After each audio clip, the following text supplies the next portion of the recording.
I'm sorry. Good afternoon. Welcome to Urban Facts. It is Saturday, January 21st, and I am your host, Eamon Hotep Parker. This is a special episode. We are doing the youth focus group. So let's see if I can pull that up here.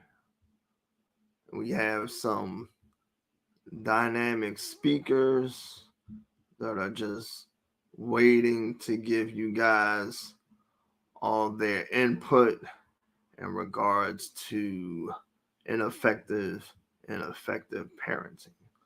So this is what we're doing today. This is the focus group. Let's pull that up a little bit. So some of the topics to cover: being a teen, parental advice, being raised by a teen mom, children being in adult conversation, and much more. Before we start the show, we definitely we have a special request. Well, from me.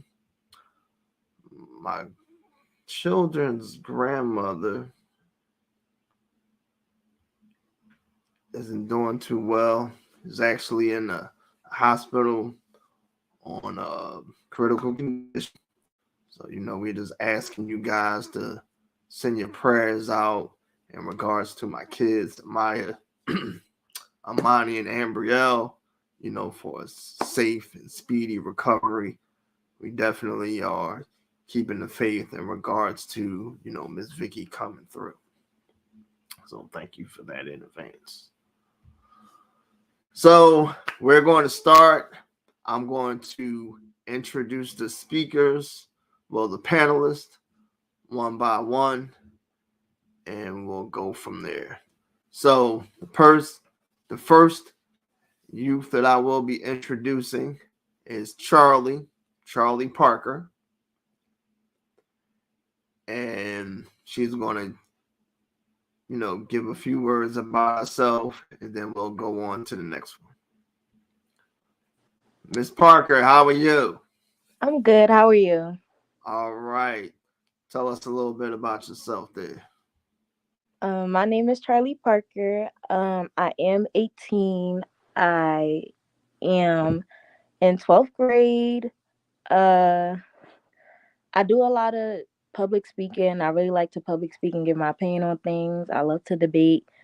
And yeah, I just wanted to come here to give my opinion on things and see other people's opinions. See where we can. See what you guys can gel at, huh? All right, next we have Michaela Jones. I hope I didn't kill your name. Michaela, Hi, how are you? Tell us a little about yourself. I'm good. Okay, so I'm Michaela Jones. I'm a senior at Central High School. I'm also a youth advocate in Philadelphia. I Okay. advocate for students within the Philadelphia School District and for Black girls. And yeah, that's what I like to do in my off time.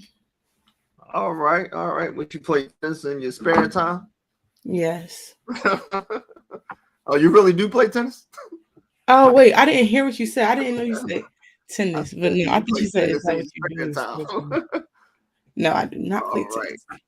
All right, coming up next is Mr. Jay Sean. Jay Sean, tell us a little bit about yourself, sir. Hello, my name is Jay Sean Lum. I'm 16.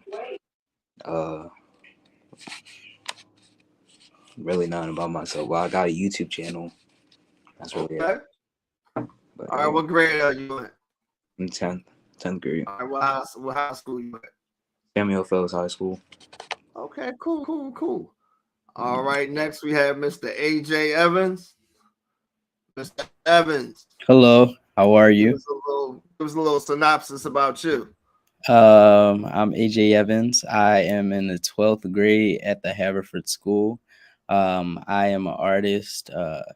I sing, I write. I have a gospel album out called Not Too Young by AJ Evans. And my goal is just to tell the world, like, you're never too young to give God praise, and also just to be able to communicate with young people and be like, okay, well, we are all young, but we all have a purpose and we all have a plan. And I feel like this platform is great to be able to tell our parents, the people who we love, what we really are about and what being young means to us right now. So yes. All right. Thank you very much for that, sir. Next, we have Mr. Hakeem. Tell us a little bit about yourself, sir. My name is Hakeem Blash. I'm from PET. I'm in 11th grade right now. I'm at the age 16. I turned 17 this February 14th. What I really do behind all this, I really just play basketball. I used to do YouTube, but I had got permanently banned for hate speech. So right now, I'm really just trying to find myself right now, playing basketball, trying to see what I'm about to do after school. Okay, cool. Wonderful, wonderful, wonderful. All right. Now we have the dynamic duo, Sabria and Shia. Tell us about yourself. I'm Sabria. I'm 17. I go to Central High School my senior. I do track and field. I'll be competing on the collegiate level come 2023 fall. And I'm in the Black Student Council at Central as well. I'm Oh, Shia. I'm oh, my 13 bad. Go ahead. I ain't see it. Go ahead. I'm sorry. I'm Shia. I'm 13 years old. I attend Hill Freeman World Academy and I play basketball. All right. All right. Next, we have Ms. Carlise Williams. Ms. Williams, tell Hi, us a little bit about yourself. my name is Carlise Williams. I'm also a senior at Central High School. I kind of do a lot at Central. One of the things I want to highlight is I mostly help most of the staff members and the teachers at Central High School just by doing anything that they really need. Additional help with, I kind of dedicate like additional hours or additional off periods to making sure that everything is running smoothly. I kind of want to make sure behind the scenes of our student body and our student council that we are getting all that we deserve or all that we kind of want at Central. Um, and I do a lot of extracurricular activities, but there's no need to go down the list on what they are. So, yeah. Oh, you don't want to go down the list of your greatness? Okay, okay. Hold on. We had somebody else on there, but they they tuned out there, so hopefully they'll be coming back. All right. So, wait a minute. Hold on.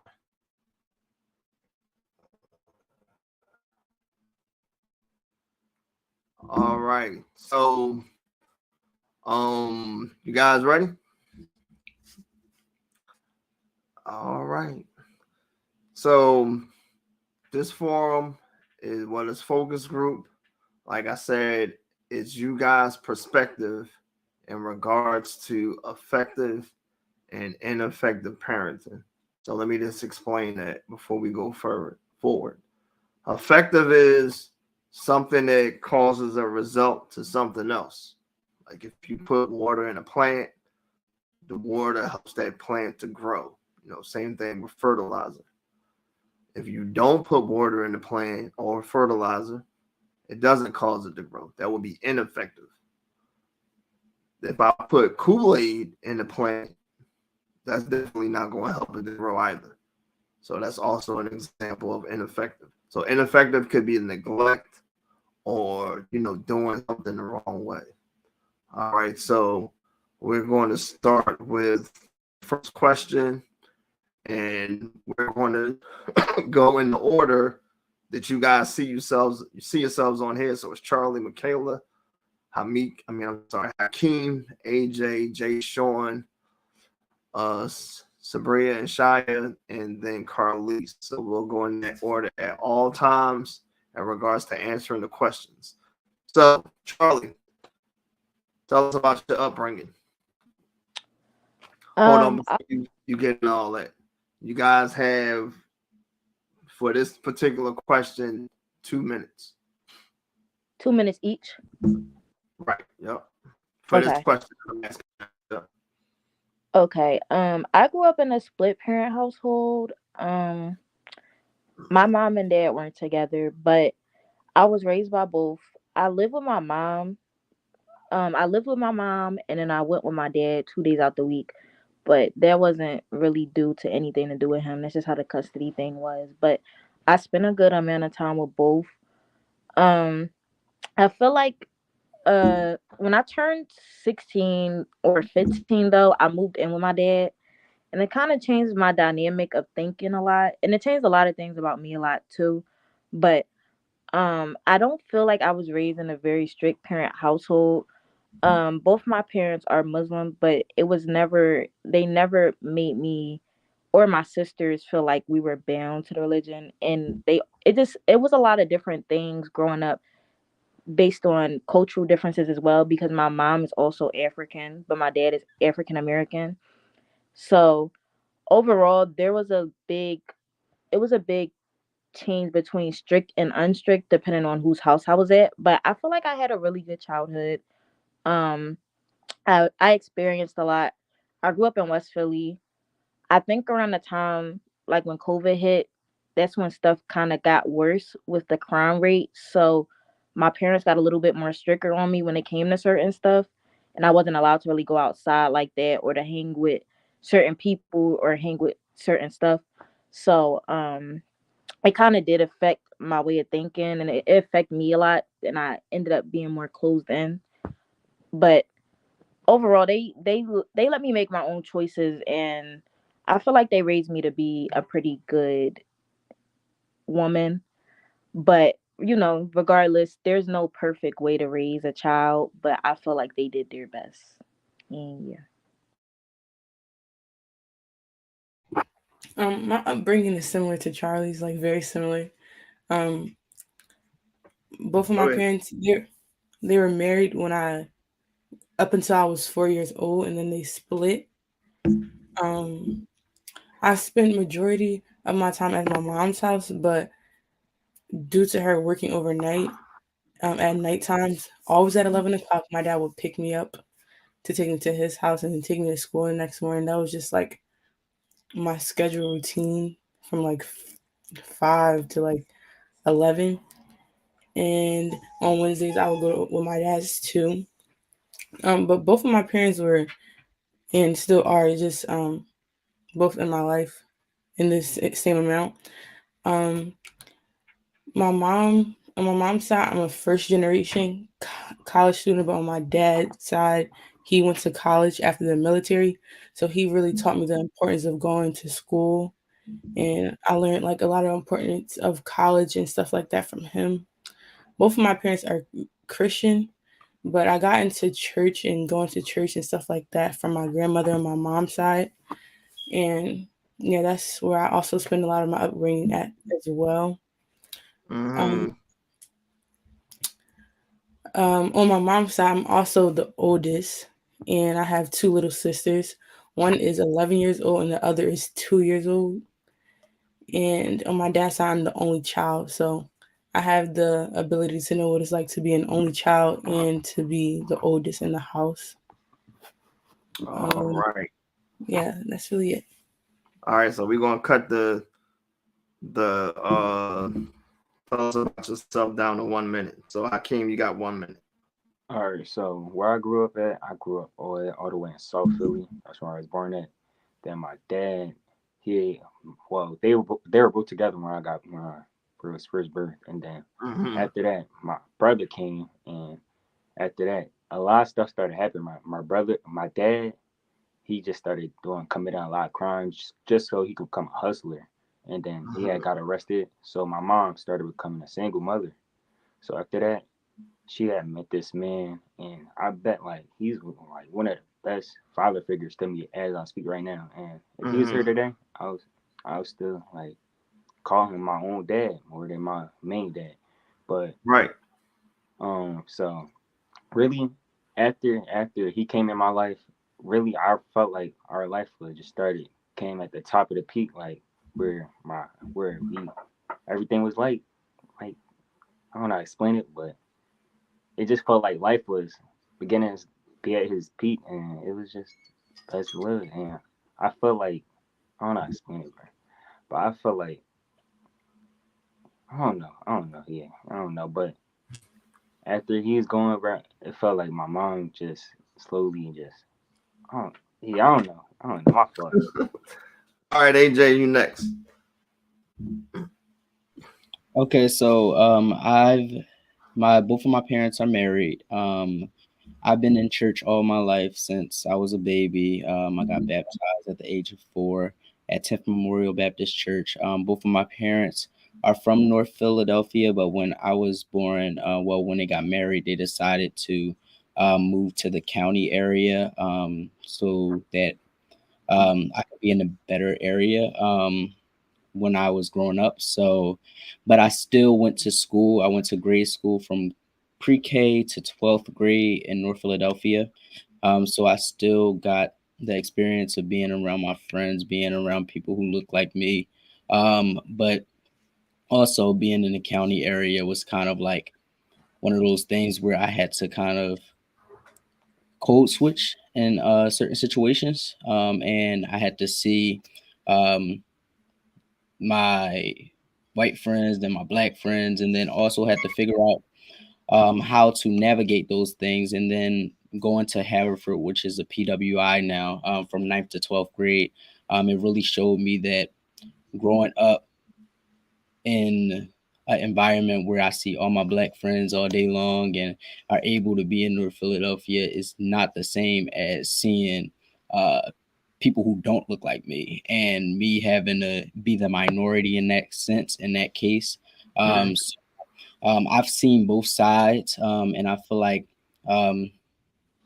feel like that's kind of where I stand right now. That's why I want to kind of go to HBCU next year, to get that feeling of commodity between me and my peers, and also be taught by people who look like me.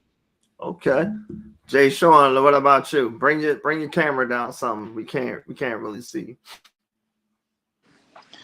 All right. I was born North Philly. Yeah, I'm sorry. Your Uh, face is kind of still cut off a little bit. yeah, I'm charging my phone. That's why, and it's kind of messed up. But uh, I was born in North Philly. Parents were still Uh-huh. together a little bit, but in 2015 they got divorced. Uh, I was re- I was like I can't explain. Uh, I'm bad at explaining stuff. My fault. But No, that's fine. like, all right. At like, all right, at that point when they was divorced, they was having fights, stuff, and then I was going through my dad's every weekend, something like that. Uh, Hmm. and I have 6 other siblings that I was really close with at the time, Right. and they are way different from me. But uh, my mom is Christian. She's really with like she is a crazy Christian. But like, yeah, that Okay, that's okay. all I can explain for now. Shia and Sabria. So that's Um. mini Okay. groups. So or I guess I can talk about myself. So I grew up in a two-parent home. My parents are married. Um, from the age of like 1, I was in Southwest, and then when I was about 2, we moved to Monterey. Um, and that's where we are now. We've been in the same household for like years now. Um, and yeah, it was a pretty like decent area, and um, I went to school in like Center City, Philadelphia Performing Arts Charter School. That was like my middle school up until high school when I went to Central. A lot of my family on my mom's side is from South Philly, so it was nice like being around them. But I don't get to see them that often because of track and field. It takes up a lot of my schedule. And then my dad's side is kind of from like Monterey and like the Germantown area. So yeah, it's like a kind of even split. Both sides of my family are pretty like athletic, so that's kind of like where sports came in. My dad went to college, but he didn't finish because my oldest sister was born. So he only Hmm. went to college for like 2 years, and then he didn't finish. And then on my mom's side, she didn't go to college at all. So yeah, I would also be considered, I guess, a first generation college student as well. What about Shia? Um, I was born in a two-parent household. I've been in the same household since I was born because they moved when Sabri was 2. Um, I used to go to a school in Center City called Philadelphia Performing Arts Charter School, but I transferred out this year and I went to Hill Freeman Ward Academy. Okay. Carlise. So I grew up in a two-parent household, but we were living in North Philly with my grandmom in my grandmom's household. And then around like 2016, we moved out of my grandmom's house and started like living on our own, but like still in North Philly. And then in like 2017, we moved to Roxborough. And after I graduated from Shawmont, well, moved up from 8th grade to 9th grade, and I started going to Central, we moved to Germantown. And then when COVID kind of happened, we moved from Germantown to West Philly. And during the transition of going from in school to out of school of COVID, my parents kind of separated because during that time, that's when we found out my grandma was like getting really sick and her cancer was getting really bad. So my dad moved in with my grandma. And I Mm-hmm. kind of not like did not see my dad a lot because during that time, like um, I'm a middle child, so I have siblings older than me and I have siblings younger than me. And my dad took my brothers with him, and my mom kind of just kept all the girls together. So, yeah, there was that. So now currently I live in West Philadelphia, and I live with my mom and my two sisters. And neither one of my parents like finished college. They started going to community, but they never really continued because dealing with their family kind of became a lot for them. So Mm-hmm. um, I would be considered a first gen. I wouldn't be the first one on my dad or my mom's side because both of my older siblings are well. My oldest sister graduated from Westchester, and my brother goes to East Stroudsburg now. Um, both of my parents, even though they never went to college, they stress that education is very important and that I have a gift of being very talented, both with my mind and my body. So they want me to be able to go to college to get the experience of doing something so I can be a better person than what they were in their lifetime. Okay. Ambrielle, to bring your camera up just a little bit so I can see your face, and you guys stay on the camera so you know the people can still see your face there. So, Ambrielle, tell us about your upbringing. Can you say that question again? Tell us about your upbringing. You know, like how you Okay. were raised as a child. Okay. Uh, I lived in I lived in 52nd Street with my mom and dad, and then they got divorced. And then when they got divorced, I moved to 55th Street. I'm still was in West Philadelphia. Um, I went to the same school. I go to Mastery. Uh, I'm in 7th grade right now. I live with my mom. Yeah, a single parent, and my two sisters. Uh, specifically, yeah. All right. So, first question, Miss Parker. Should parents be involved in the selection of high schools for their children? Everybody else's microphone should be on mute. Um, I think that I don't think that parents should have a little say in what their high school their child goes to. Like I just think that I don't think that they should say, "Oh, you should go." If they want to go like to Palumbo, you shouldn't like make your child, "Oh, I want to go to Central," and like you should. I think you should like suggest high schools. Like a parent should suggest high schools to them. Like, "Oh, maybe try Kappa or Central." But if they say, "Oh no, I really like Palumbo," then say, "Okay, maybe Palumbo's best." Like, yeah, they should have a little say. Sound like that. All right, Charlie. Okay. Wait, how much time do we get to answer? also? Don't worry Or about it. We going to when we done, we okay. done.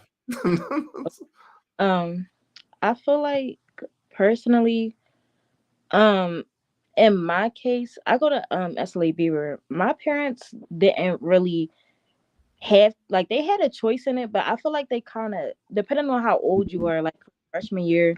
I feel like they should have a bit of a say depending on how your transportation is because if you're closer, they can drop you off. You don't have to take public transportation, and they might have a little bit of insight. I don't think they should be the final decision, but having a say in it, I can understand. Like my dad wanted me to go to Palumbo because I live in South Philly now, and Mhm. Palumbo's. I'm sorry. No, I'm listening to you. Go ahead. Oh yeah, Palumbo's only a few blocks from me, so he felt like, and Palumbo's not a bad school. He felt like that would have been a good choice. While my mom, she wanted me to go to my high school that I'm at now because she felt like uh there's a lot of family near me in case something happens, and it's just like a pretty it just was a good school because it was project based versus when I got accepted in the central, I just didn't feel like it was best for me because they're more test based and I'm not the best test taker. But Mm. my parents they kind of understood that. They at first both wanted me to go to central because of how central is the best school in Philadelphia.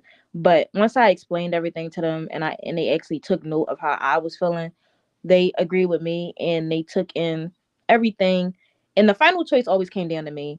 I took their Right.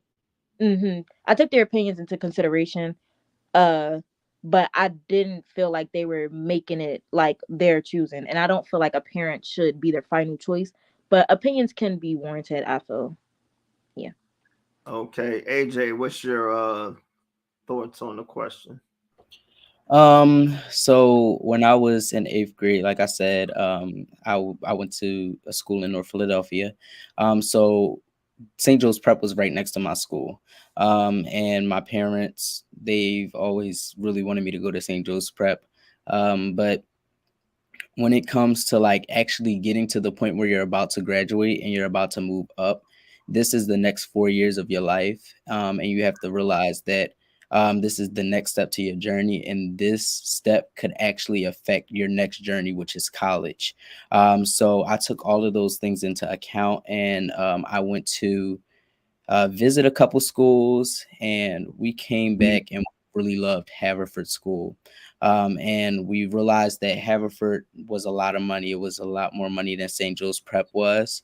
Hmm. And tuition matters, especially when you have another kid coming up as well. Right. So we were thinking about what to do, and I had faith in God. And also, I knew that my parents wanted me to do what I wanted to do, and they knew that this was the best school for me. So I feel like parents definitely should have a say in where their child goes or where their child wants to go, and they should have an opinion on where they want their child to go. But at the end of the day, um if your child has the mindset and has the wantingness to go to this school and has a valid reason, and knows that he or she can succeed there, I feel like your parents should kind of back off and be like, I'm gonna let God take over from here, and I'm gonna give it to God. Now money is a whole different situation, but when the funds and when the needs are there, I feel like God will have the final say in it. I agree. I agree. Michaela. I agree with my peers. I think that parents should have a say or like an opinion, but the ultimate decision should be left to the child. I feel like parents should be able to decide where the child goes to from K to eighth, and then Hmm. from there, the child should have the ability to decide where they want to go for high school. Um, I decided to go to Central because mostly because of the name that Central had, but my Right. parents both also agreed that they wanted me to go there as well. But now when it comes to college, I want to go somewhere different from where my parents want me to go. But I Mhm. just feel like I should have that say where I want to um, get my education from it. So yeah. Okay. Okay. Jay Sean, what's your thoughts on the question? Uh, I think my I really parents should have kind of a say, in my opinion. But at the same time, I think the kid should have a choice to it. But I, I mean, yeah, that's all I think about it. Okay. All right, next question. So, should parents set a certain age when it comes to dating? And we'll start off with Miss Williams. Um, so I feel like parents should, but it kind of goes back to the last question. It ultimately comes down to the child. I feel like parents set the boundary like, hey, you shouldn't date at this age because they are trying to protect their child. Right, And parents tend to know, like, parents can read people faster than the kid can read people. So like if you ever grew, like I grew up in a household to where I would bring friends around my mom or people I thought was my friends, and my mom would be like, no, that I don't know, I'm getting a weird feeling about that person. And I would always be like, well, mom, why are you being like that?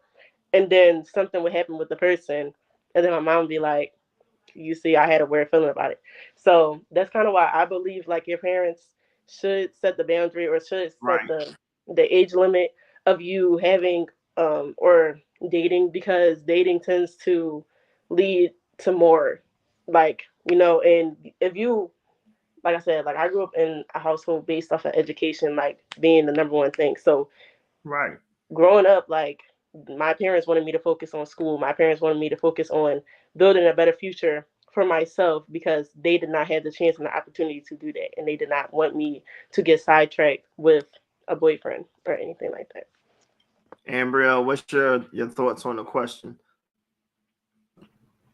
I think that parents should like set a certain age for a child to start dating because children don't really like I really don't know really much things about like a dating life. You don't want to get like sidetracked and distracted from your schoolwork, what's really important, and then you have a boyfriend or a girlfriend, and then they like yeah, they probably like thinking like you're not mature yet to have a girlfriend or a boyfriend because they do know best. Yeah. So what would be, now this is for anybody, what would be an appropriate age you think that children should start dating in regards to what Miss Williams said and Miss Parker? I think 16. I Hmm. think I agree. That 17, was what I was gonna Yeah, I say. agree too. 15, like 16. 17, 16. Now, in regards to the age, well, the person, I should say. So when the child starts dating, what would you say the requirements should be? Like, what do you think should happen first? Like say, well, Ambrielle, that's my daughter. So Ambrielle, let's just say she want to date Hakeem. What should happen first before they start dating? Well, with me, like when I started um, when I wanted to date someone, my mom like the first thing she did was say if I could talk to his parents Right, first. And I at first I was embarrassed, but then like now that I reflect on it, I see like the beneficial parts of that because she might not like be able to get to know the kid, but just from talking to his parents, she would be able to see like what kind of household he grew up in and what kind of values that he may reflect. So I just think that talking to the parents first would be a good first step. Shia. What about you? What do you I think the I first thing should agree. happen when you start dating? I agree with Michaela. I would say to talk to the parents first so that you know like how the child is gonna act, because like how a kid acts reflects on the parents. So like you're Right. a reflection of your parents. So if your parents act a certain way, that means the child is gonna act the same way. Now, as far as let's say for a female, so you got we're gonna use Hakeem and Amber again. So she's dating. Who should meet Hakeem? Oh, your dad. I think her dad should meet his dad. And I mean when it comes to like meeting parents, I feel like the mom should meet the mom, the dad should meet the dad. Well, this question is But in regards to the actual person that the daughter is dating. So who should meet the actual potential boyfriend or dating partner, however you want to phrase it. like which parent should meet them? Right. Mm-hmm. The dad. Okay. I agree with Charlie. I think yeah, the dad should meet the boyfriend. Well, Hakeem, since you the boyfriend, who should meet you? I feel like the father because since he's a man, he probably can guide me the right way to I see. agree. I agree. I agree. Somebody else was about to say something before I picked on Hakeem. Who was that? it was me. I was gonna say like both parents because sometimes because we're talking about when you first start dating and at that point we're still kids and depending on the situation of the kid, say if they don't grow up with a father figure, they might be intimidated by the daughters or the person that they're potentially trying to date's father. So I think Mhm. it's also appropriate for the mother to be there too because that it just might be like a weird situation. I agree. As far as my children, um, well, me and their mom, we want to meet the individual that they're dating. And the backtrack on the previous question, between 16 and 18, I think that's an appropriate age because it gives the child more time to focus on education.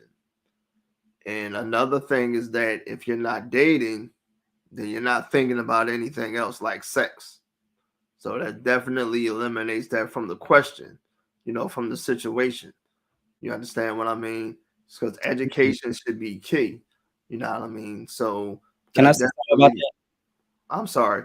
Can I say something about that? Yeah.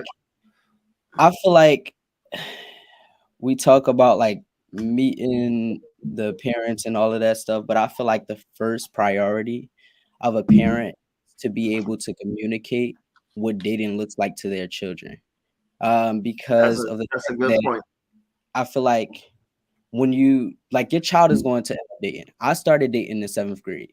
So your child is going to end up start liking people, start looking at people. So I feel like the question should really be when should your parents start talking about what sex looks like? When should your parents start talking about what liking somebody looks like? What should your parents start talking about with like who should you be talking to, who should you not be talking to, Mhm. because people are really grimy out here, people are weird, and things happen. So I feel like at the end of the day, when you have a firm foundation and when you have communication and a communication level with your parents to be like, okay, this is what's going on in my life, this is what I want to know about this is how things are going in my life. I feel like it's better for you in that sense because then you'll have a firm foundation and then you'll be able to, even when you start dating, you'll be able to say these are my boundaries, this is what I like, this is what I don't like, and this is what it's going to be. When you have a firm foundation, you will be able to have confidence in yourself to not let anybody step over you or take advantage of you. So I feel like that's very important to have a firm foundation in terms of communication with your parents. And then once you have that, and when you start dating, then like everybody else said, your parents can meet the family and this, that, and the third, and then you both will be able to um, take what you have learned in your life and learn more together because you're young, so you're gonna learn stuff. Carlise, what do you think about what Mr. Evans said? Um, I agree with AJ. Um, I feel like having a strong foundation first with the parent and the child should be something that is also brought up into conversation because I feel like that will create a better bond between the parent and the child first before the child even starts to think about like, oh, am I going to date this person? Am I going to talk to this person? What am I going to do with this person?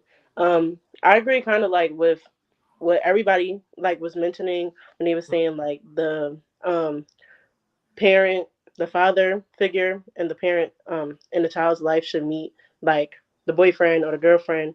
I kind of want to go back to what Michaela said when she was like, if one person doesn't like grow up with uh, a father figure or a mother figure, like how it would affect like meeting the other person's parental figure in their life. Um, I kind of feel like for somebody that doesn't have that's well not lacking, but someone that does not have one parent, like will always look to their partner or someone they're dating parent as being that figure for them. So like for me, when I first started dating and I met the boy I was talking to's mother, like his father wasn't dominant in his life. So when he met my dad and he was talking to my dad and stuff like that, like he would do little things with my dad and he became more comfortable and more open with my family that way because he was like, hey, like I grew up without a father figure, but looking to your dad and seeing how your dad treats you, like it makes me feel more comfortable. So I feel like that's kind of also important as well to take into consideration. Okay. So 18. It's a lot of conceptions in regards to the age. Um, I'm gonna let you guys have your viewpoint on it, and then I'll give you mine. So we'll start with Sabria. Sabria, what does it mean to you as an individual when a youth turns 18? I guess for me it's just like I guess more freedom, but when I say freedom, it's more like freedom of like your mind and like the way you want to think and the way you want to do things for yourself. Because I think at the end of the day, your parents don't stop becoming your parents when you turn 18. So they're still gonna like try and have a say on the things that you do, but it's almost like the decisions you make, you have to understand that you have to make them for yourself now because now that you're an adult in the world, you can't fall back on your parents anymore. So you're kind of just like on your own, but still kind of have like the support of your parents. Um, so I guess it's more so just like a mindset really of like how you're maturing and how you're going to grow as an individual, what you want for yourself and what you want your life to start looking like. Jay Sean, what's your opinions on being 18? Uh, I really don't know to be honest, but That's fine. I just think you probably have more opportunities and things. Like, Mm-hmm. uh, I, that's really all. I really don't know. That's But fine. yeah. Michaela? So I'm 2 months away from becoming 18, and I don't really think much is gonna change. Mm-hmm. Because based on the way that like my parents think or like say that they're still my parents and I still live under their roof, so I would still have to follow some of their rules, and that I'm okay with. Um, I just think that 18 just means something to the government of you being a legal adult. I think from two months from now, I'm still gonna have the same mindset. So I'm not fully like transitioned into an adult, and I Right. still will need my parents to fall back on and have advice and to take care of me. And I won't be able to pay bills, so I'll have to live with them and stuff like that. So turning 18, I don't think it really means too much. Charlie? I'm already 18, so it really doesn't feel, I'm not gonna lie, it doesn't feel any different to me. My dad had me paying bills since I was 16, 17. I have to pay my car insurance and help pay my phone bill. So I already had the responsibilities before I hit the age, so I wouldn't be like thrown into it. But even with my dad, like he's always said like I'm gonna be his little girl till I'm an old lady. So like Michaela was saying, the only thing you can really do when you're 18 is go to jail and you can't even smoke cigarettes for real. So it's like there's nothing that really changes when you turn 18. Even your mindset still feels the same. The only difference, I think, depending on if you go to college, you might feel like you're a little bit growner, but you're really not. I feel like parents should let their child just have a little bit more leeway since they're technically legal adults now, but not to treat them as like just a legal adult, if that makes sense, because they're still basically a teenager. AJ. I agree with what everybody said. But I how many months is it? What month is it? January, February, March, April, May, June. January. 5 more months. But yeah, so I turned 18 in 5 more months. But based off of what I'm hearing from like all my friends and my grade and stuff, is they don't feel any different. Um, because it's like you turn a new age every year. But I do feel like when you turn 18, it becomes more of a decision for you as an individual on a lot of things and a lot of occasions. Like people were saying, you can go to jail. So you have the decision to do the right thing, you have the decision to do the wrong thing. And then also, these decisions can affect the rest of your life. So even when we're talking about, okay, what is my next step? Do I want to go to college? Do I not want to go to college? Both of these answers could be good for you, but you have to know which one is good for you. I feel like I've always been college oriented because my parents have their doctorate degrees, so they always have that go get in mindset in terms of college. But I know people who didn't go to college and are equally, if not more successful. So I feel like they are both good options, but you have to know yourself as a person. And especially at the age of 18, you're still young, you're still growing. So you have to kind of take a minute for yourself and say, okay, is this the right decision for me? Because if I don't do this, it can affect me in this way. If I do this, it can affect me in that way. So I feel like it's a lot more decisions that you have to partake as an 18-year-old going to Okay. step in your life. Okay. So that's my opinion. So, um, in society, we have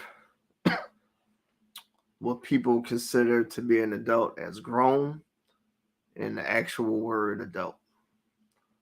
So when you're grown, that's just the past participle of growing. Like you stop growth. Like you're not gonna see me tomorrow and I'll be like 10 feet more taller or something like that. You know what I mean? That just means my body has come to a particular point in growth, which has made me grown. Now, being an adult, you need the aspect of being grown also, because you can't have one without the other. That goes for anybody. Even if you're a midget, you ain't gonna get no taller than, whatever the standard height is for a midget. So for an adult, you have responsibilities, things that you have to take care of. You're respectful towards others. You take care of your obligations and you are showing an example to other people. So you can be an adult and you can be grown. Now, if you're grown, that just means you need to catch up on the qualifications of being an adult. You know what I mean? And I'm pretty sure you guys seen examples of both.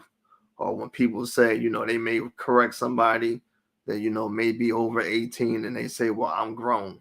Well, I agree with that person. You are grown. But are you an adult? So 18 means nothing. It means that you have, like Michaela said, I believe AJ said, you have the legal out and Charlie, the legal obligation of getting arrested. You can sign a contract. You can get married. It ain't no miraculous thing that's going to happen. Like all of a sudden you ready to walk out on your own, because you still need your parents. You know what I mean? Let me walk back what I said. It doesn't mean exactly nothing, but it's just at 18 you're legally responsible for the things that you do out in society.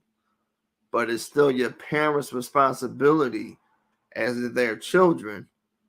You hear what I'm saying, parents? And people that, if you're pregnant now, to walk these children through the stages of life. 18 is just the age. and it's up to us as parents to finish, well, to continue to develop these children so they don't make foolish mistakes.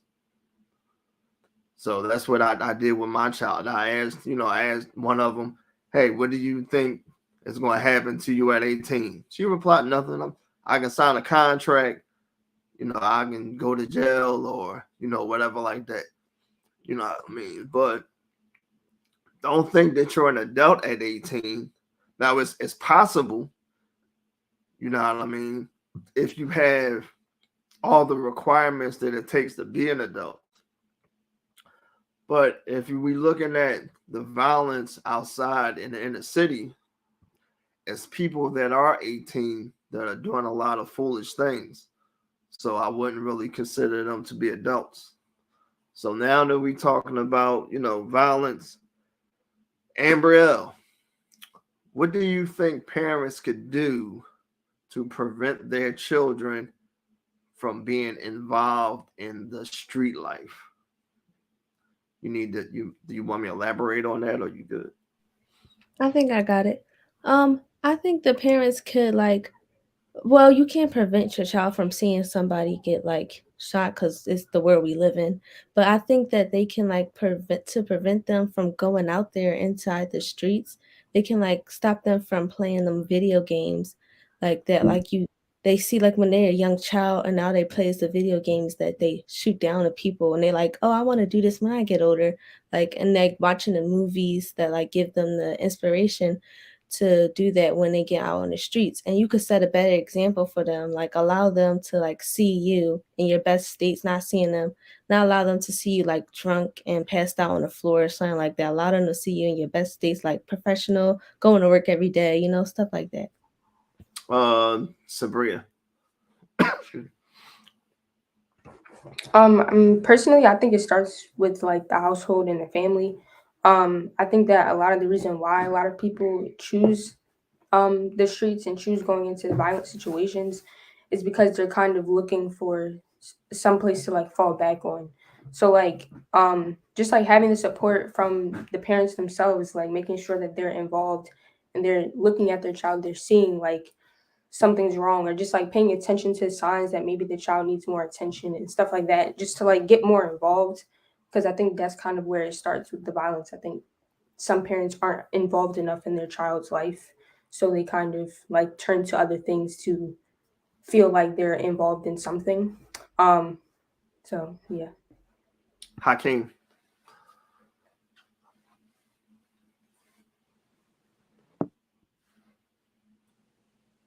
So what I really think is really your background, like your father figure, or sometimes just like how Sabria said, it could be like you not having much attention from your family members or anyone like that.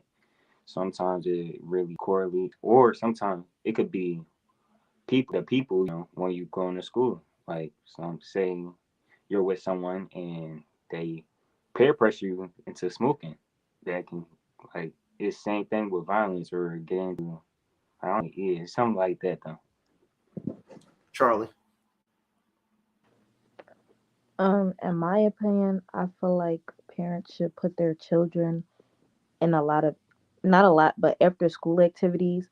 I feel like that was the biggest thing during COVID too, is that children and teens didn't have that thing to fall back on, like rec centers and stuff to do, like basketball or anything to keep them out the streets. So everybody pushed towards that. I do agree with Hakeem, and I think Sabria said this too. Like it starts with the parents as well. If you don't got that figure to tell you to not do certain things, then you're gonna end up doing it too. I don't want to say specifically a father figure because I know people with like their moms and dads that are still in the street, and then I know people with single moms who aren't. I feel like it just there just needs to be a figure period that can have that type of strong hand to be like, no, I don't want you hanging with this person. I don't want you doing this. I want you to stay in your studies. And then sometimes it's not even just the parents. Like Hakeem was saying, it's peer pressure. If you feel like your friends are all doing this, or this is one way to get fast money or stuff like that, you kind of end up falling into that type of trap, period. But it's up to your parents to be like, I'm not gonna let you fall. I'm not gonna let you get that deep into something. And it all kind of just ties back to your household. Michaela. I agree with all of my peers. I think the conversation um, is important, like AJ said, for a different topic, but conversation and your parents having a conversation and telling you why you should not be in the streets and the dangers of being in the streets is very important also, because not having that conversation will probably cause the kid to feel that it's okay with their parents because all parents are different. But I Mm, also feel like extracurricular activities are very important too to give the child a distraction from partaking in um, street activities. But yeah. Jay Sean. Me, well, I think just parents be a little more strict to their kids because that's how basically how I was raised up. Just like when I was younger, I couldn't really go out as much than the other kids because my mom was just worried if I and like quote unquote them kids, that violence.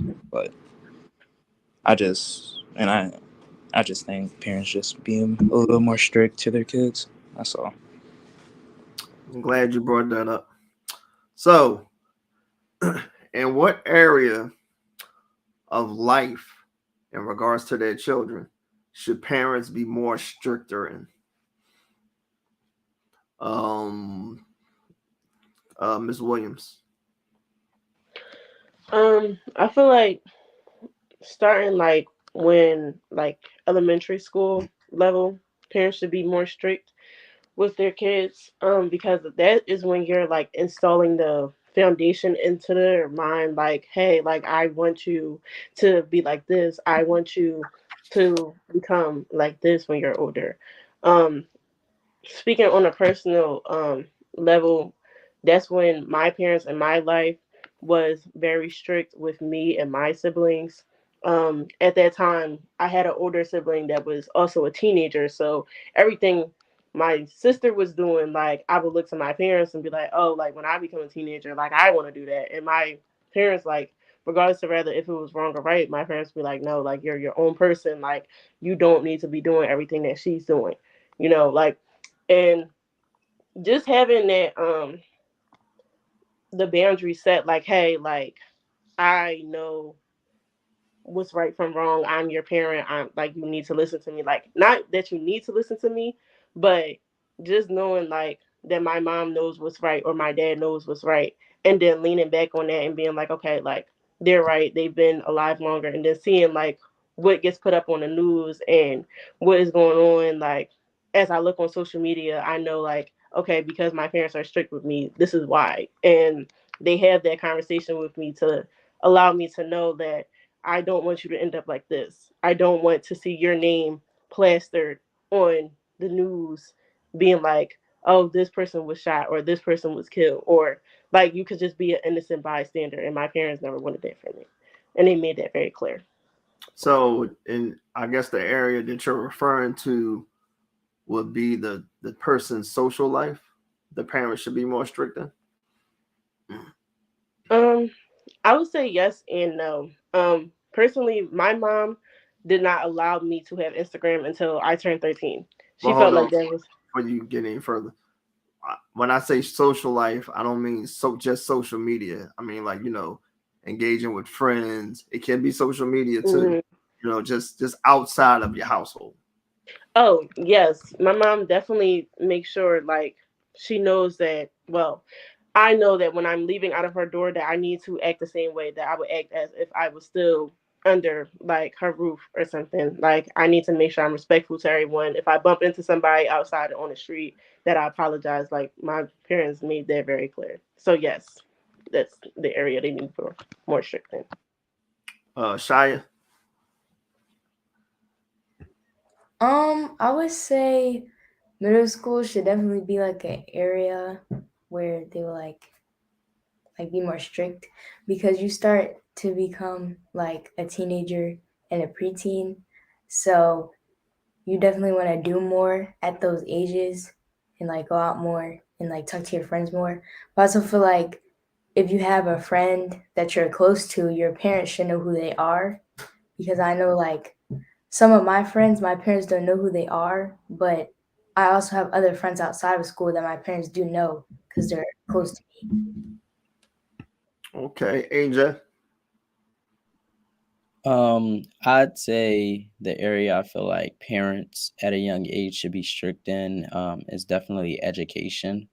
Um, just making sure that your grades are always up to par, making sure that you have the ability to advocate for yourself in situations with teachers and situations with education in general. I feel like, especially at a young age, being black in education can be hard because we already have the fact that our skin is black.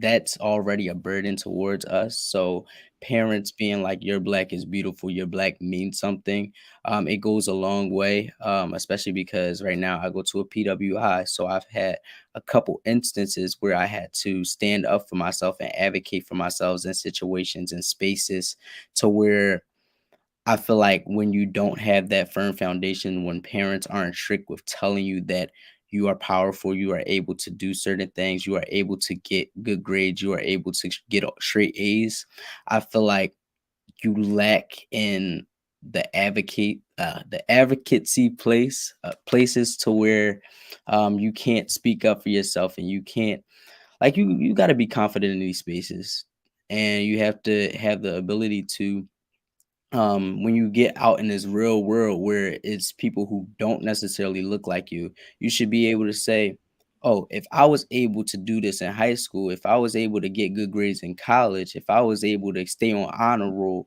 be on a dean's list, then I have the ability to be in these white spaces and be able to advocate for myself as well. Okay. Michaela. I agree that your parents should be more stricter on the education aspect because if they stress that the importance is your education, then everything else will fall in line. Like you'll know that you should surround yourself with people that see education as a priority as well. So that covers the social aspect. And yeah, I don't feel like they should restrict you from talking to certain people if they're like around your age or and stuff like that. But I just feel like they should be more stricter on the education part because that'll restrict you from partaking in bad activities or things that are not good for you per se. Jay Sean. I agree with AJ and Michaela all the way. I really think they should be more strict on education. Yeah. Okay. All right. So, adult conversation. Somebody tell me what adult conversation is. Anybody? Okay, Charlie, you. Um, not gonna lie, I don't really when it. I'm not that I'm not sure, but like maybe talk to like sex, marriage, or like when I hear adult conversation, I hear like stay out of adult business. And when I was told stay out of adult business, it wasn't always adult business. Like I can't put a pin into what I feel like adult business is. But probably when I think of adult conversations or stay out of adult business, I think of when my parents, like I was trying to say I didn't like something that they did to me or did, or I was trying to like say I don't agree with a certain thing they're doing when they're trying to parent me and they didn't want to be reprehended for it. Oh, Or go ahead, I'm I'm sorry. sorry. No, go ahead. Or just adult business all around, like stuff that doesn't involve probably kids. I can't really put like an exact idea of what adult conversation is though. So let me tell you.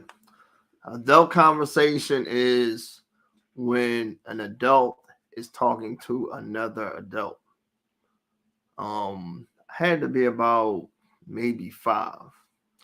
And my grandmother, now this is any conversation, whether in person or on the phone, virtual like you guys. And, I was at my grandmother's house. I had to be around maybe like 7, 10, between that age. She was on the phone, and as soon as I sat down, she was like, "Get your behind up and get out of adult conversation." It's no particular ingredients in that conversation, but you just know that you ain't got no business in there. So, Ambrielle, give me your opinion on that. Should children be in adult conversation? I don't think they should. Well, yeah, I don't think they should. It's like when I even get my way into adult conversation, I have to say excuse me if I want to say something like, oh, excuse me, blah blah blah blah. Say what I have to say. Like it's some things that adults are talking about that children shouldn't hear or that they don't even understand. And yeah. AJ, look like you dying to answer. Go ahead. Because I feel like we don't want to be in adult conversations anyway. It's like I've always been one of them type of people where I'm always with my cousins, my older cousins. So like I'll text them all the time. I'll be like, yo, this is what's going on. This, that, and the third.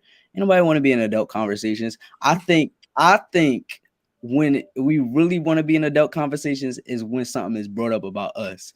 Because they be trying to switch stuff around and and make it seem like, oh, like it's like a over exaggeration. Like say some like I forgot to take out the trash or something like that. It's like, oh, he don't never do nothing. so so it's one of them type of things where sometimes you like, yo, I just cleaned out the backyard yesterday. So I don't think us teenagers want to be in adult conversation because they don't talk about nothing good anyway. But but I feel like having like those older cousins that you can always talk to and be like, all right, this was going on, and like always being able to just talk to people is always good. But I've always been a family oriented person, so like I love being around the older folks, but I don't really want to be in their business. Ms. Williams, do you think it's appropriate that children should be in adult conversation? No, I feel like there's a time and a place for when a kid should be talking like to an adult about something, but to just be a part of the conversation in general, no. Just like AJ said, we don't really be wanting to be a part of the adult conversations when they're going on. Most of the time when we do is when our name is brought up into something, rather if it's good or bad. Um, so I feel like no, children shouldn't really be in adult conversations. But I feel like it's vice versa too, because for an adult, I feel like adults shouldn't be in children conversation either. Because if I'm talking to my friend about something and my parent hear what I'm saying and they don't like what I'm saying, it can be an exaggeration about something that my mom did. Like I'm like, oh my gosh, like I hate that my mom just did this, and my mom be like, what you talking about? What you mean? I didn't do that. So like like I feel like it's flip, like it's 50-50. Okay. Michaela. Um, I always got told to stay out of the adults conversation when I got older, even when I was younger, and like that made me feel a type of way. I think I wanted to be in the conversation, I guess, because I was just always putting my input into everything. But now that I reflect, I think that children shouldn't be in adult conversations because it's just some stuff that we shouldn't be exposed to at a young age. So I don't think that we should be having we won't even be able to comprehend what adults are saying on the level that they're saying it. So I don't think that we should be in those conversations. Shyla and Sabria. You guys are around two adults almost all day. What your input? Um, yeah, I think it really depends on context. Like, what exactly are the adults talking about? Because like I feel like if you're of a certain age, sometimes your input could bring a different perspective in. Um, but yeah, I think for the most part, like depending on context, I guess children really shouldn't be in an adult conversation. But kind of like Carlise was saying, like I think it's kind of like reciprocated with both children as well, because like I feel like children like they kind of watch what adults do, like if they're gossiping or talking about something, and they kind of do the same thing in their own smaller groups. So I guess if you don't want your kid being in an adult conversation, make sure you're setting an example for what it looks like to be in a conversation with somebody else, so that you're not doing what you're not supposed to be doing when you're by yourself as a kid in conversation with other peers around your age.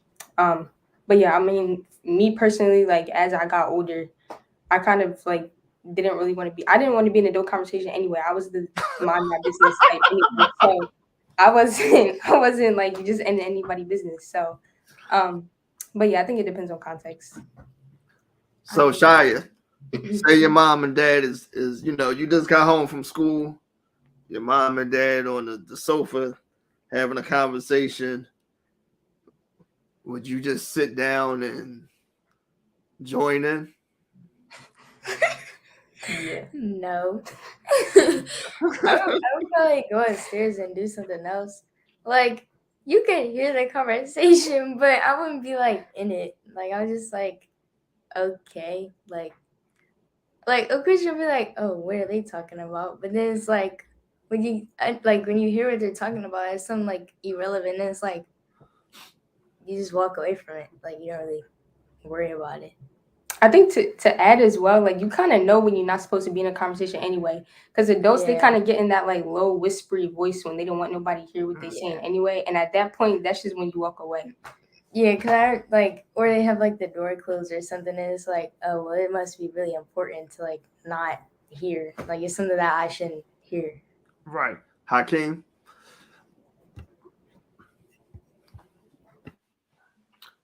Before you answer, I really agree with everyone. I really hold agree on with for a everyone second. on this. Hold on, wait a minute. So this is a scenario. Your mom picked you up from school. She already on the phone. How should you handle that situation? Mind my business. Like that's not my problem. Like if I know she talking to someone that's an adult, like that's none of my business. Like that's her business over there. I ain't trying to get in that mix on my phone. Let her relax. You know what I mean? So parents, you hear these opinions ain't coming, these answers ain't coming from me. That's why I brought these youth on here. Keep your kids out your business. It's not appropriate. It's youth telling you that. So you shouldn't be talking there with your girlfriend talking about how your date went, and then you try to chime in your daughter and be like, "What you know? It ain't what you think." Because they don't, like they said, some of them don't even want to be in your business. Stop trying to invite these kids in. And even if they 18, like I said, that doesn't mean anything. That doesn't mean they can, legally get married or arrested or whatever like that. It's an appropriate time for everybody's conversation. You know what I mean? Like with my kids, if I'm talking with somebody, if they talking with somebody, they know not to just come in and join in like, we invited you in. Like I just told you about my grandmother. I don't know what they was talking about. They could have been talking about flying a kite. Naomi didn't care. Get your behind up from the table. It's inappropriate. And I don't care what they talk. They talking about making a cake. That ain't none of your business. Because what happens is sometimes the parents will, invite youth in, to get their opinion on things. And some of these conversations, some youth don't have the maturity to answer that stuff or shouldn't answer. So that's just my opinion. So now this is, I guess, a humdinger. It happens a lot in the society that we in, teen parenting. What are you guys' opinions on teen parenting?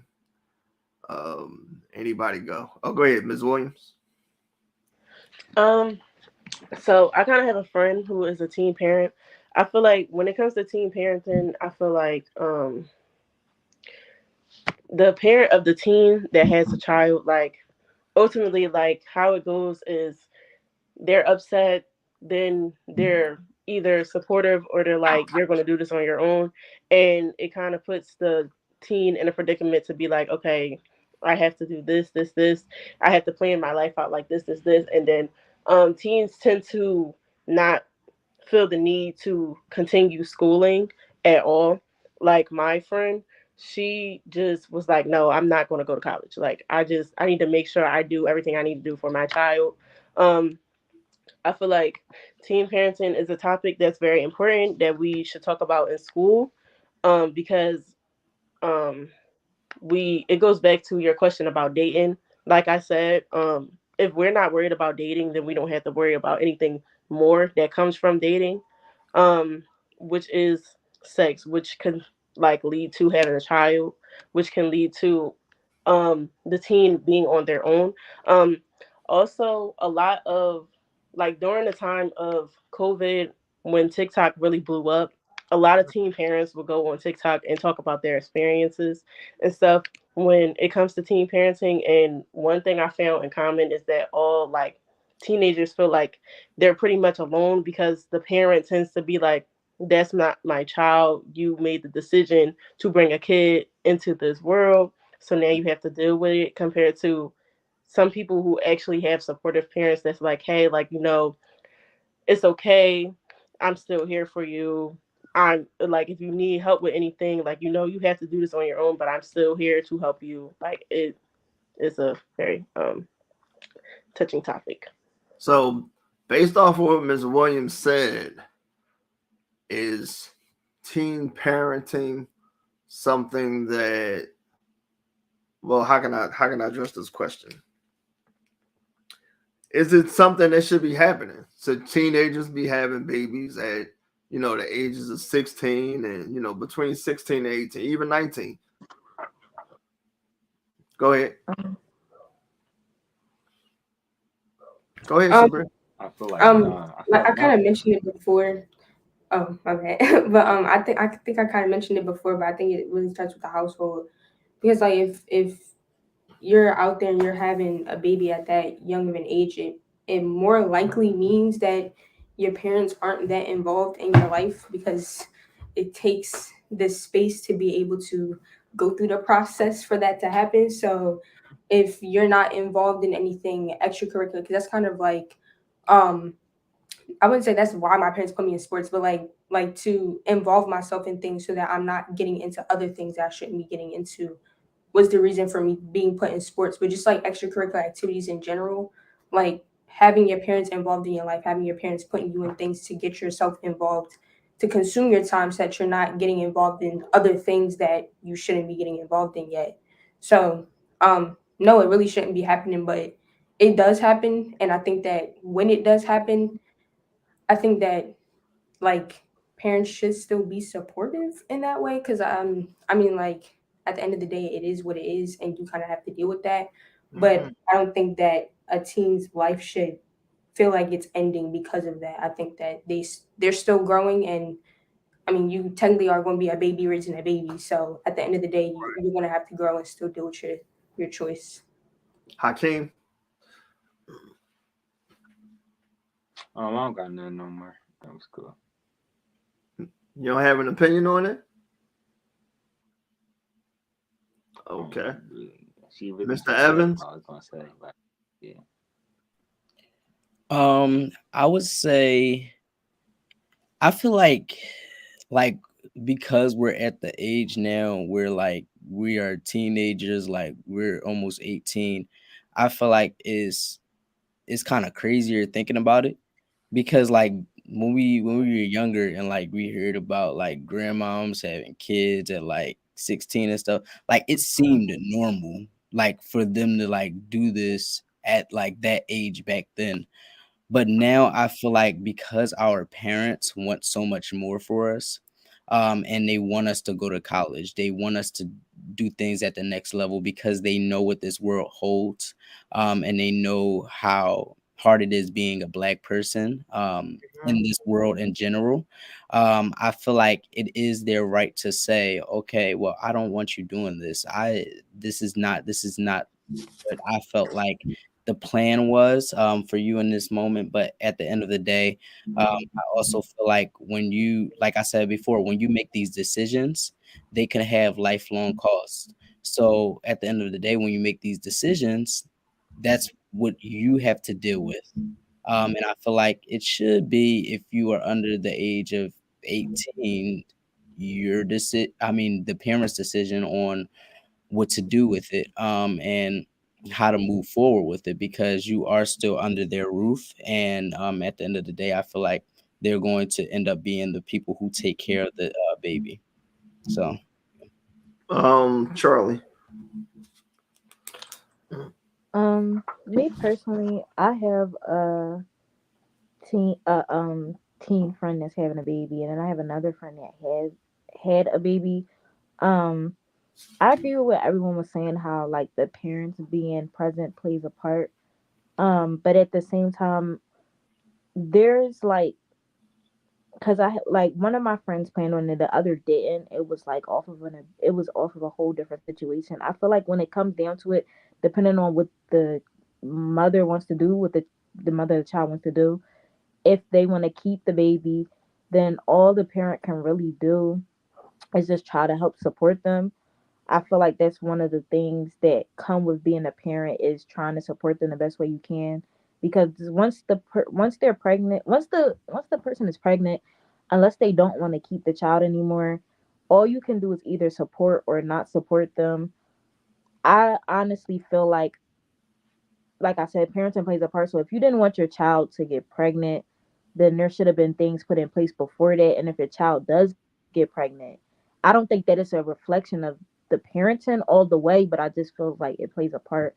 Um, Me personally, I always was told if I have a child as a teen, I would not get, like, my dad told me he would not support me. Let me not support me. He wouldn't. He just wouldn't support it, but he would still help me.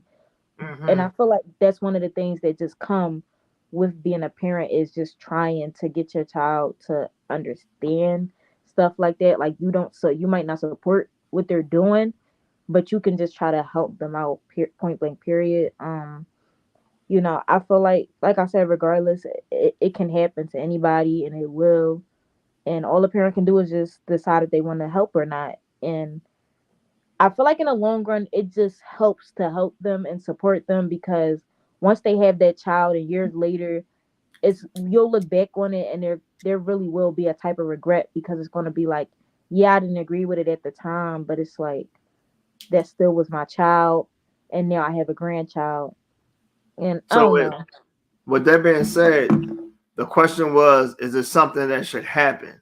Like, not Um, the ramifications of afterwards. Like I mean, what I'm saying is that should teens be, I you don't know, think that it should. I don't think I personally don't think teen pregnancy should be happening.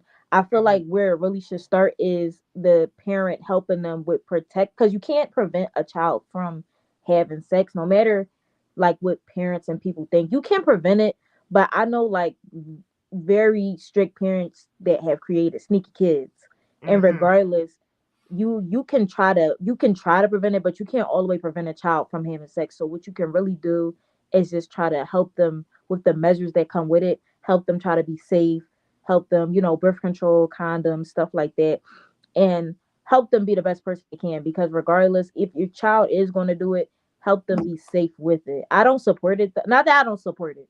I think it would be better to be financially stable, because I feel like it like 28 is the age to be having kids. I feel like until you're financially stable, married, that's the best time to have kids, so they can have that foundation. But if you're not that, I feel like that's not the worst thing either. But yeah. uh, Go ahead, AJ. Oh, I was just agreeing. I feel like I feel the same way. I feel like at a certain point, that's why I said before, at a certain point, you can't stop a kid from dating. You can't stop a kid from having sex. You can't, because those parameters and stuff, they break off at a certain point, especially like with the decision things. It all comes back to decisions. When you turn 18, you have more freedom. You have more say in what you do and what you do not do. When you go off to college, your parents are not going to be around you that much. So I feel like you have more decisions that you have to make as a person, as a human being. So, like I said before, I don't think that teen pregnancy should be happening, or teen having a baby should be happening. But at the end of the day, I feel like those things can happen. But like Charlie said, when you have parents who give you safety measures, and be able to say, I don't condone this, but being a teenager, I know that these things can happen. So this is what I'm going to do to set parameters and to set the mindset that these things can happen, and I'm going to make sure you're safe while doing it. Michaela? I agree with everyone. I don't really think teens should be having a baby because, like, Sabria says, like a baby having a baby, we're just not fully developed into an adult yet, or Right. like we're just not. I just don't think that we should be having children. But I also think that when we do, if we do have children at a young age, then there shouldn't be a stigma behind our life is over. Like Right. there shouldn't be a stigma that we should not go to college, we can't go to college, we won't have a life and stuff like that. Because those stigmas just make that to be true. Like we're just gonna follow that track. But yeah, I don't believe that we should be having children. But if it happens, I think that we should have the support and there should be no stigmas behind it. Ambria? They, yeah, I agree with everybody. I really, I don't think that teens should be having kids. They're not grown yet. Like Charlie said, they're like, you need financial foundation, and you need to. I think you should be married so that you have both of the parents there. Because I don't think well, there's possible that it's a single mother, but it's also a father that is there. It's called parenting. And you can't have a child. Well, you can have a child when you're a teen, and it's just going to be confusing because you just rely on the support of your parents, and you're just trying to be adult. A child having a child doesn't necessarily make you an adult yet. And yeah. So let me ask y'all a question. So when this is over, you can go outside right now and do whatever you want to do. If you can do that, raise your hand. Raise your hand so the people can see. Sabria, Shia. Wait, what was the question? So when this forum is over, you can, you got the freedom to do whatever you choose to, correct? Raise your hand if you agree with that. Hakeem? All right, I guess you don't agree.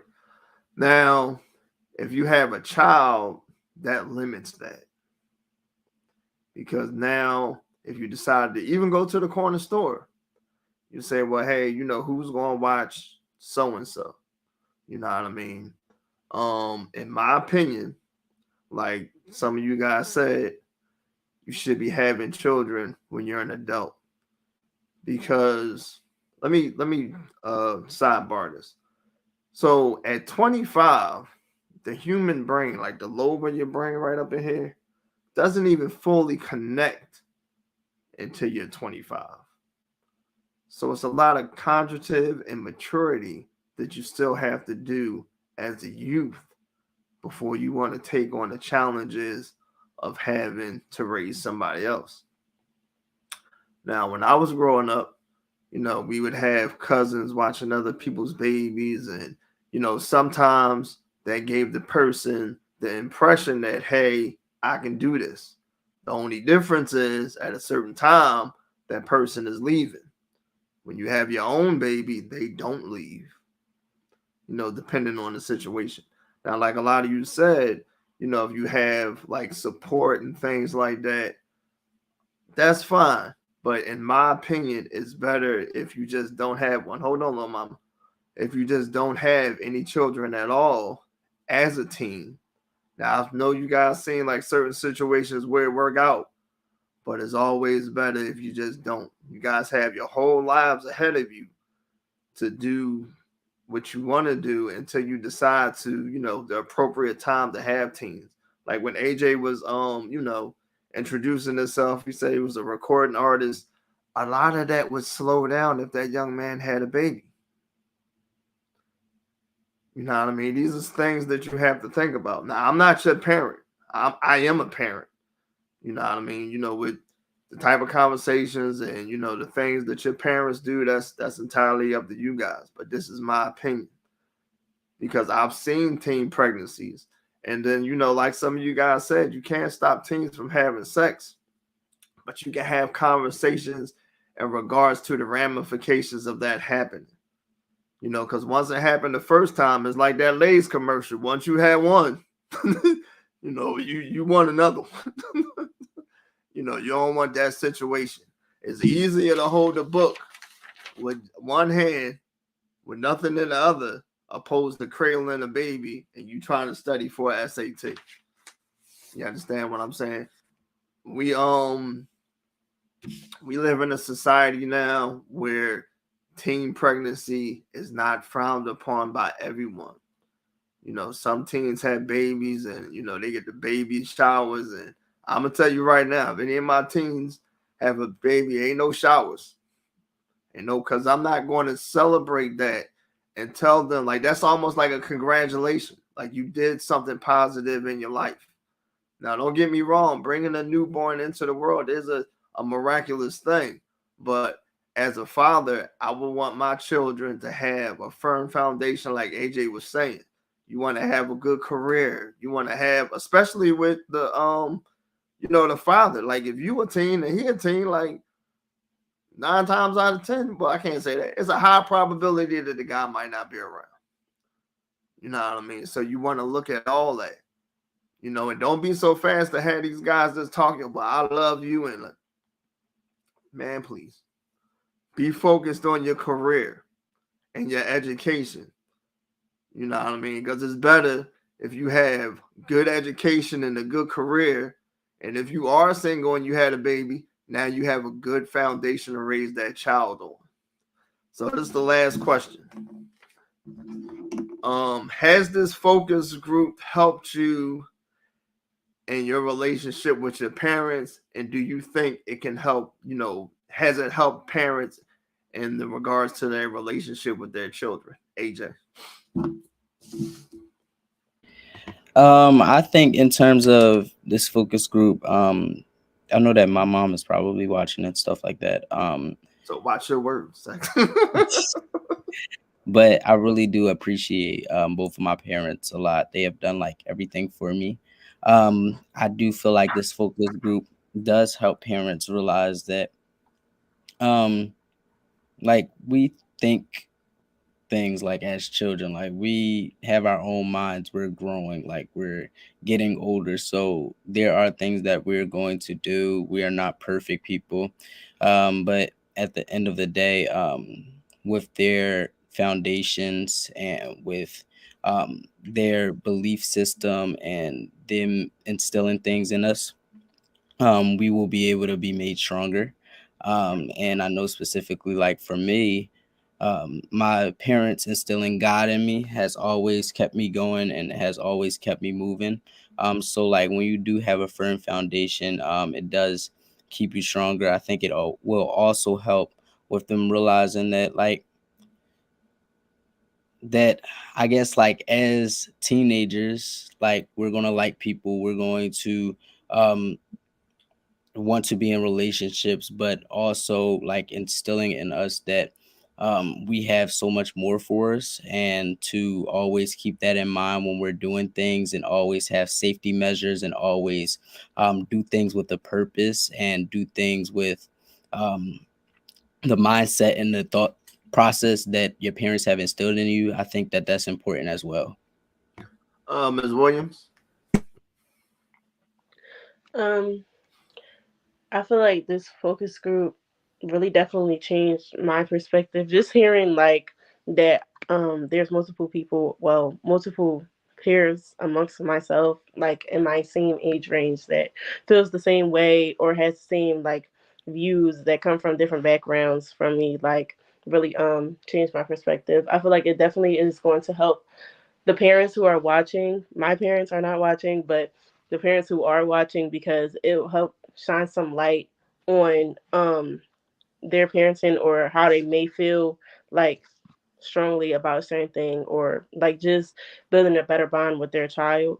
Um, yeah. When I first heard about this focus group, I was like, oh, I definitely want to be a part of that. I definitely 100% want to be able to talk about it, because I feel like it's important to know both sides of the spectrum. And I really appreciate getting the opportunity to do this. And I also appreciate hearing your side and your perspectives on the topics as well, for you to be a parent and for you to be an involved um, father figure parent as well.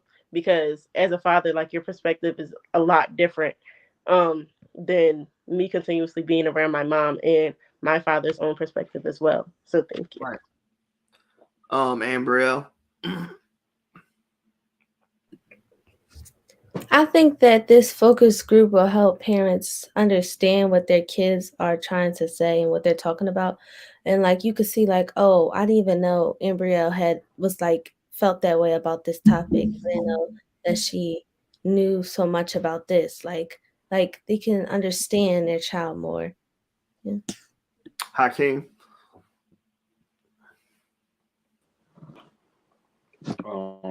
Focus group. I feel like it definitely made me think from a different perspective, and maybe my parents probably think the same way from a different perspective on how kids think, because some parents think kids just think one way, and no, we don't think that way. We think different ways, just like how sometimes they think. So that's all I really have to say about it. But this was a great focus group, though. I really like it. Shia and Sabria. Well, go ahead first, Shia. I know y'all was confused for a second, like which one should go first? Um, I would say it definitely helps because some parents, like kids, don't talk to their parents about a lot of stuff. Like I feel like they don't open up to their parents, so I feel like this would help, like, to actually open up to your parents and talk to them about certain things. Very nosy. Yeah, I agree. I think it definitely will help. Because I think they should definitely start to realize that like kids at the end of the day are going to make the choices that they want to make. And it's up to the parent to just like guide and support, and just like as a parent you've been through like experiences and been through things, so just helping your child and guiding your child through um what you've already experienced will ultimately be like the best thing for them.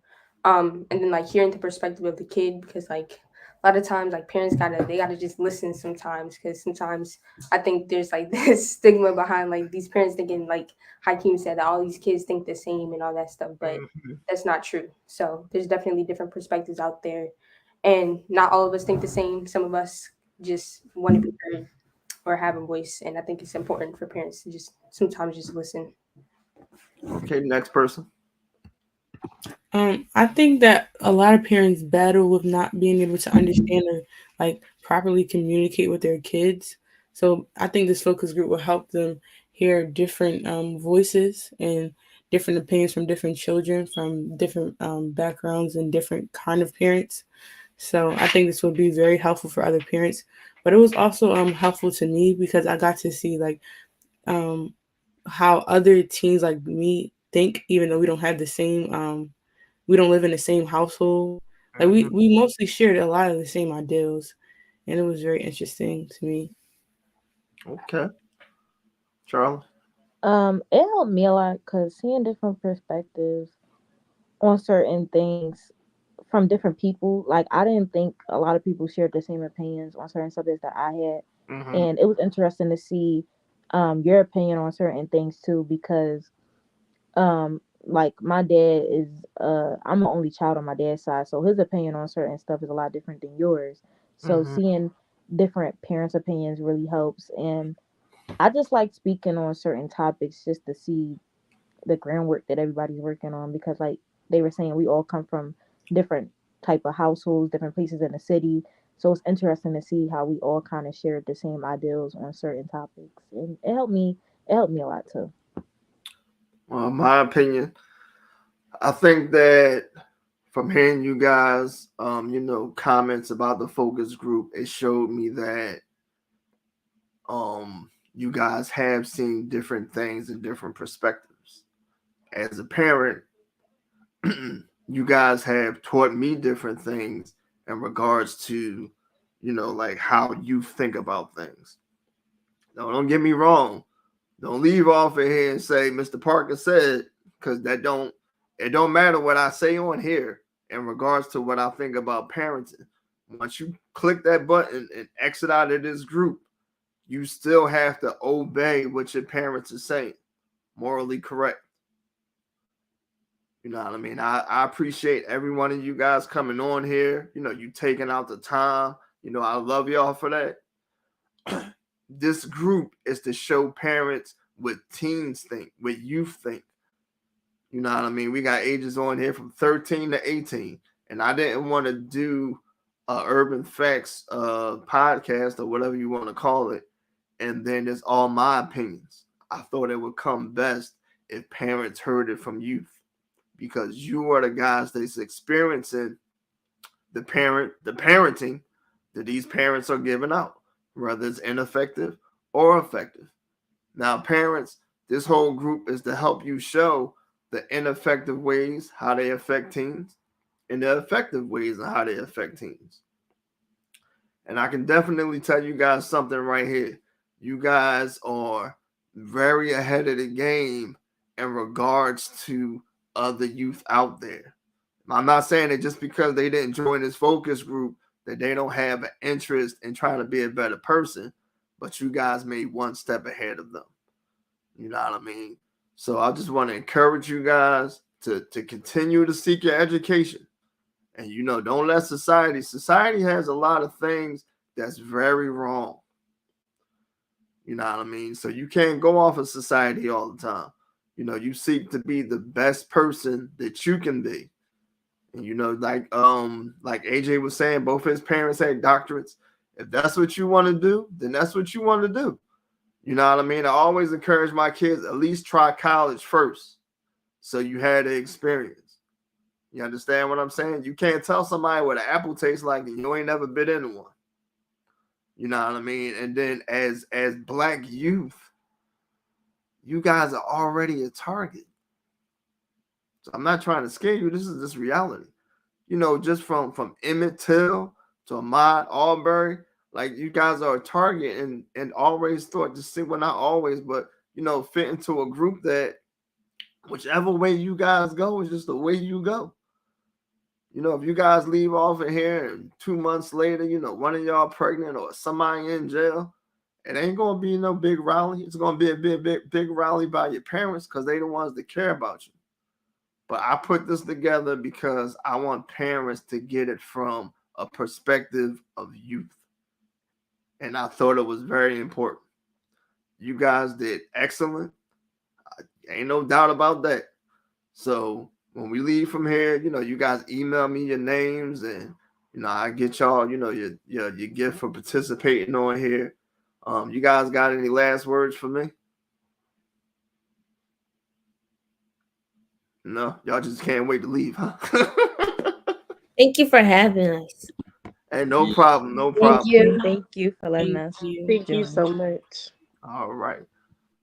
I'm gonna let you guys go, and I thank you again. Don't forget to email me. Let me put the email up here so y'all can send me your name and stuff. So that's where you're gonna send your name to, your first and last name, for your your free gift in regards to participating in the group.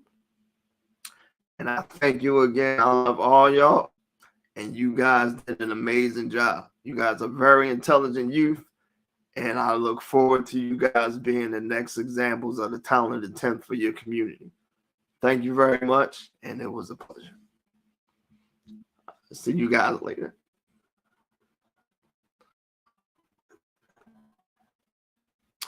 So, I hope you parents learned something today because I sure enough did. These teens put their true feelings, in regards to, how they feel about, effective and ineffective parenting. I ain't trying to shoot nobody down, and I know, sometimes I can get on here and, be a handful. But I just wanted you guys to hear it from the horse's mouth first.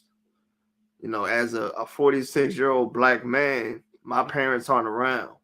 So to have your parents in your life is very important, and the effectiveness and ineffectiveness of parenting is important also. You know what I mean? And like I told them, I didn't want it to come from my perspective because I'm not a youth. So these are youth that's actually out there, and everything that we talked about from teen pregnancy to adult conversation, these guys are, they're in that field. They're experiencing those topics. You know what I mean? So I thank you guys for always tuning in. We're currently working on our second youth conference. It's called Never Give Up Hope. And we just did the team focus group, and we have much more events to come your way. You know what I mean? So this Urban Facts was brought to you by the Ethel Lee Zachary Foundation, where we empower and cultivate, inner city youth for a brighter tomorrow. And I thank you. I love you for tuning in. God bless and have a wonderful